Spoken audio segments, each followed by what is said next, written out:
শত ট্রেন যাত্রী রক্তে লাল হয়ে গিয়েছিল বালেশ্বরের বাহানাগা বাজার স্টেশন। দিনটি ছিল 2023 সালের 2রা জুন সন্ধ্যে 7টা নাগাদ। আপনাদের সামনে দেখুন, ঠিক এই লাইন ধরে, অর্থাৎ আপ লাইন দিয়ে ঝড়ের গতিতে এগিয়ে আসছে করমণ্ডল এক্সপ্রেস।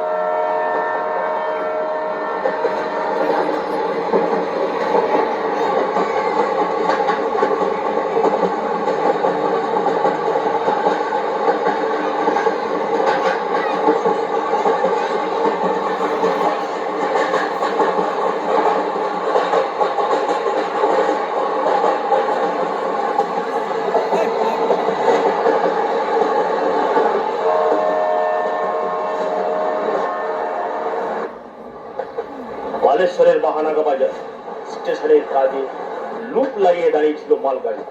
ঠিক একই সময় আসার কথা ছিল যশবন্তপুর হাওড়া এক্সপ্রেস। দুটি ট্রেন যাতে ঠিকভাবে পাস করতে পারে তার জন্য সিগন্যাল দেওয়া হয়েছিল, কিন্তু কিছু ভুলের কারণে লুপ দাঁড়িয়ে ঢুকে পড়লো করমণ্ডল এক্সপ্রেস।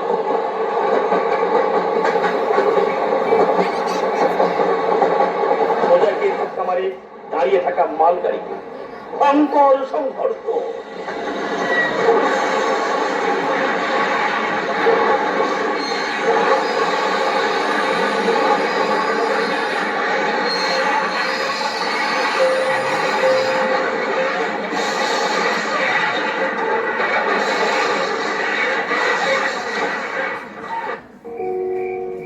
ছিটকে যায় কয়েকটি বগি, 3-4টি বগি মোচার খোলার মতো উড়ে গিয়ে পড়ে ডাউন লাইনে। চারিদিকে শুধু আত্মচিৎকার, বাঁচাও বাঁচাও, মরে গেলাম।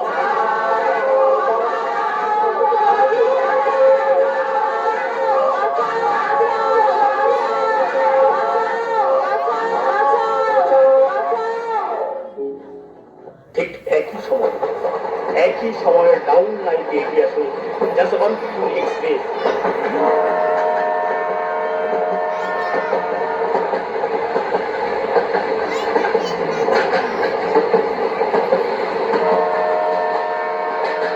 আবার সংঘর্ষ।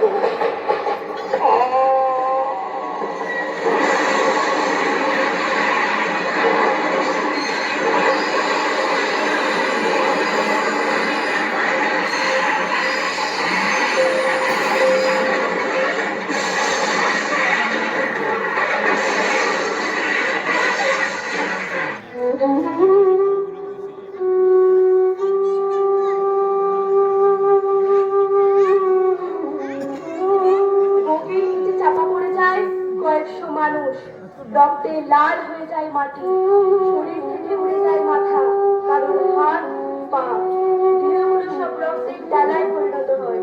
চারিদিকে শুধু মানুষের আত্মচিৎকার,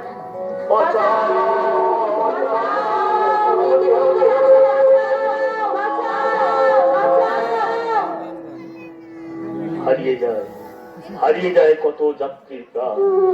কেউ হারিয়ে ফেলে তার শিশুকে, কেউ হারিয়ে ফেলে তার বাবা মা। বাংলার অনেক মানুষ নিজেদের জীবিকা নির্বাহের জন্য পাড়ি দিচ্ছেন ভিন রাজ্যে। তারা অনেকেই মারা যান, আহত হন কয়েক হাজার মানুষ।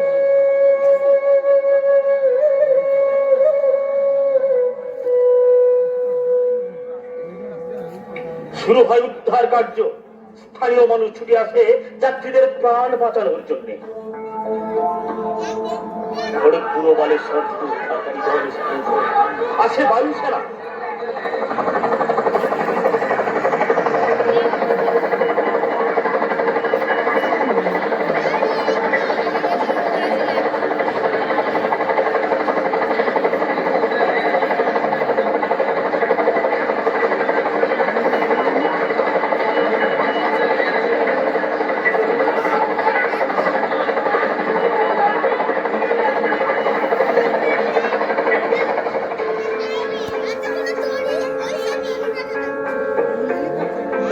ট্রেনের বগি কেটে যাত্রীদের যে সমস্ত যাত্রী আহত হয় তাদের স্থানীয় হাসপাতালে নিয়ে যাওয়ার জন্য আসে অ্যাম্বুলেন্স।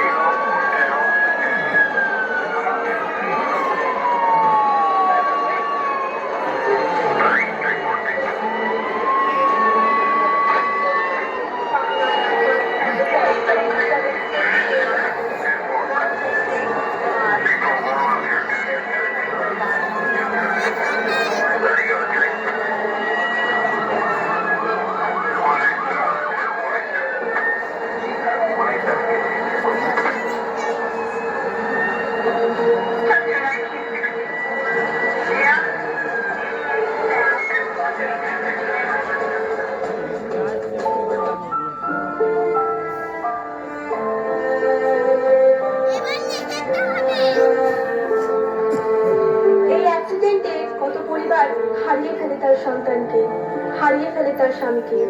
চারিদিকে শুধু মানুষের আত্মচিৎকার। এতক্ষণে খবর পেয়ে বৃদ্ধ বাবা ছুটে আসে তার সন্তানকে খুঁজতে। কোথায় কোথায় আমার ছেলে? কোথায়? ওকে ওকে খুঁজে দাও বাবা, ওকে আমি খুঁজে পাচ্ছি না, খুঁজে দাও। আপনি শান্ত হন। না, না, না, আমার ছেলেকে তোমরা খুঁজে দাও। হে ঠাকুর, তুমি বলে দাও এখন আমি কি করবো? কি করবো বলে দাও। আমি বলছি আপনি শান্ত হন। চলুন, আপনি আমার সঙ্গে চলুন। না, না, ওর মাঝে ওর মুখ চেয়ে বসে আছে। আমি কি করবো বলতে পারো? তুমি বলতে পারো ভাই, আমি কি করবো? আপনি শান্ত হন, আপনি শান্ত হন, আপনি শান্ত হন। চলুন, আপনি আমার সঙ্গে চলুন। আমি যাবো না, আমি যাবো না, আমি যাবো না। খোকা, খোকা, তুই কোথায় বাবা? তুই কোথায়? একটিবার আমার সামনে ফিরে আয় বাবা, একটিবার।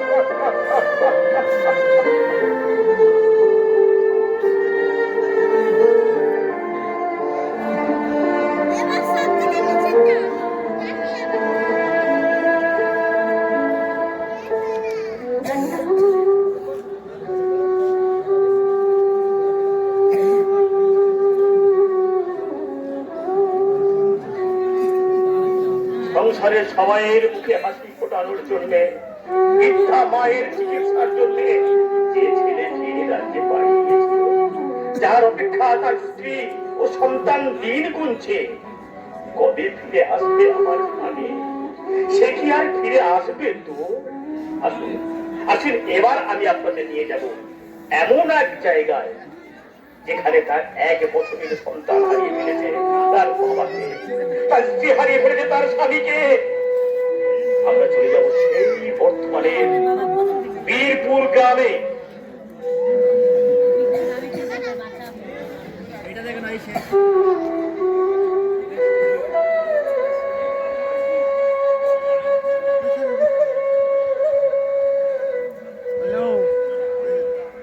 একদম সামনে আছি রে। এই যে জিনিসটা হচ্ছে পুরো একদম সামনে, একদম সামনে।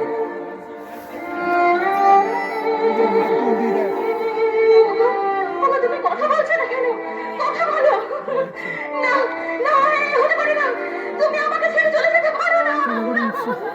বৌদি, তুমি শান্ত হও, বৌদি শান্ত হও। তুমি যদি ভেঙে পড়ো তাহলে আমি আছি। বৌদি, তুমি শান্ত হও। আমার কি সর্বনাশ হয়ে যাচ্ছে। আমি তোমার ছেলেকে